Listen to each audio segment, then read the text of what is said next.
Welcome once again to Lehto's Law. Here's Steve Lehto. We've talked before about the idea that you own something, a business, and people buy homes or build homes near your business and then complain about your business despite the fact that your business was there before they were there. And it often happens with conflicting property uses. So for instance, somebody's running a farm, people build nearby and go, hey, I don't like that farm being there, the way it smells, the animals. And some states have passed laws specifically to protect farmers in situations like that.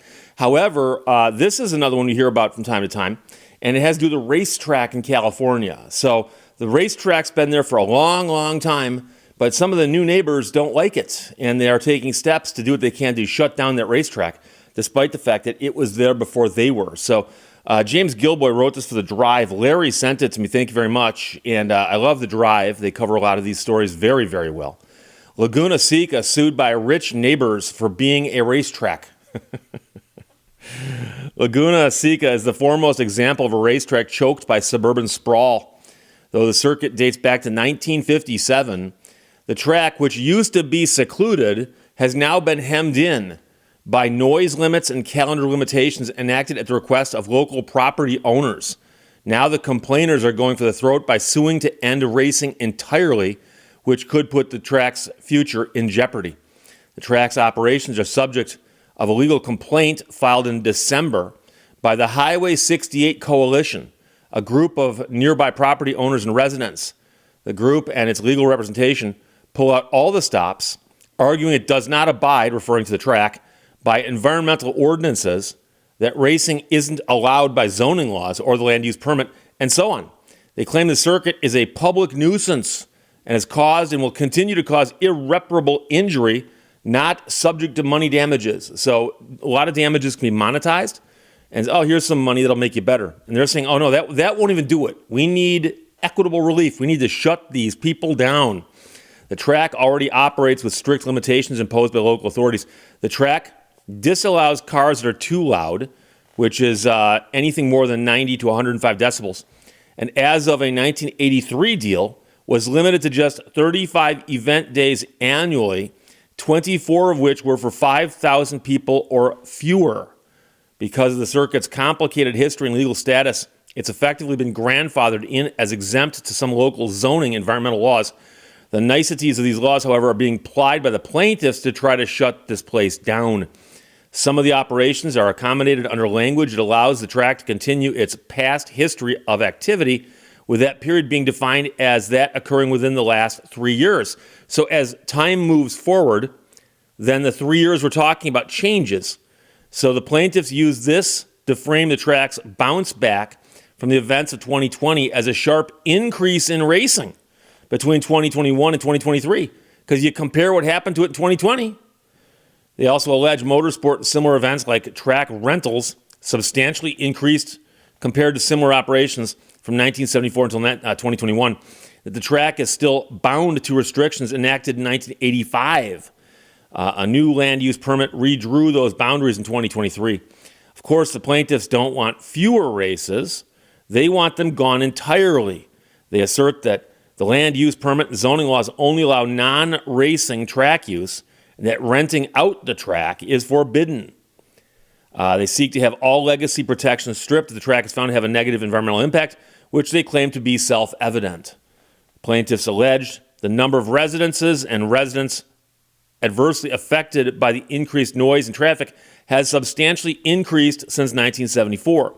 And of course, that last sentence only makes sense when you understand that residences is plural of a residence, and residence is plural of a resident. But they're both residences in a roundabout way. I realize one's got another syllable that's harder to hear. Supposedly, the track has generated more noise despite the limited calendar and has inadequate facilities. The track purportedly has inadequate sewage facilities and water supplies, which the plaintiffs purport contain high levels of arsenic. No numbers to back up any of these claims are provided in the document. But understand that the track is on county-owned land, which also gives a little bit less leverage to the people who run the track. So plaintiffs don't complain about a gun range situated closer in the track to the nearest development, a subdivision surrounding a country club, the club at Pasadena, Said club opened in 2000 as a master planned gated community and advertises real estate on its website. The second closest development is also a suburban neighborhood built around a country club opened after the track's construction.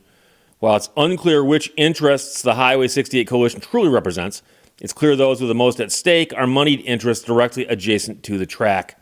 So, of course, the people who are motorsport fans have a lot at stake here, too, but they're the ones who are fighting this. So it's an interesting situation. These things happen.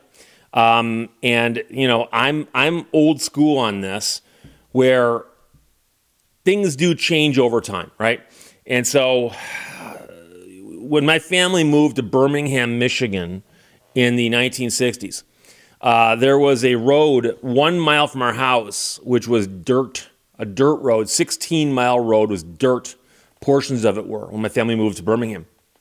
Of course, it got paved, and pretty soon there's subdivisions and malls and all kinds of stuff out there. But there was a time when there were also farms out there. Now, a lot of times the farms will go away simply because the property becomes so valuable, where somebody says, you understand that you could sell your farm to a developer who's going to drop in a subdivision and you'll make a ton more money off this property than if you continue raising whatever it is you're raising. Okay, that's how economics can solve that problem. But if there's somebody who's got an ongoing business concern that they've had for a long period of time and it's working and they want to keep doing that, when people move into the neighborhood, I have a hard time being sympathetic, saying, well, you knew it was there. And we've heard about this with racetracks. We've heard about this with farms. And we've also heard about it with airports. I've heard of people who said, you know, I moved into an area and there's an airport right there. Now I got planes flying over my property. Okay, the planes were flying over that property before you bought it. That was a condition of the property when you bought it. That didn't, I mean, unless they installed the airport after you bought the property, which they most likely didn't, otherwise we wouldn't be talking about this. And so, yeah, if somebody went into an area where there's all these beautiful subdivisions and said, oh, I'm going to clear this one area and put in a racetrack, I can see the people going, no, we don't want that here now. Obviously, we moved here because we like this place. But to say, well, we moved here because we like this place, except for that racetrack that was already here, that's a problem to me. So this racetrack has been there since 1957. 1957, and now there's a lawsuit saying we want it shut down. And so it looks like legally there have been incremental changes in what the racetrack can and cannot do as the racetrack attempted to accommodate the neighbors. But now it looks like those accommodations are being pulled out and said, okay, now let's take a look at how things are. You really ought to just shut down for good. So we see this happen a lot. If you said, Steve, whose side are you on? Well, I'm on the side of the racetrack. I am. But I'll admit, I've never been there. I've never been to this racetrack. But I'm on their side because, in principle, I think if you move into a neighborhood and then complain about what you moved into, maybe you shouldn't have moved there. Ever thought about that? So Larry sent it. Thanks a lot. James Gilboy wrote that for thedrive.com. Laguna Seca sued by rich neighbors for being a racetrack. Questions or comments, put them below. Let's talk to you later. Bye-bye. Thank you for watching Lehto's Law. You will only fail if you stop trying.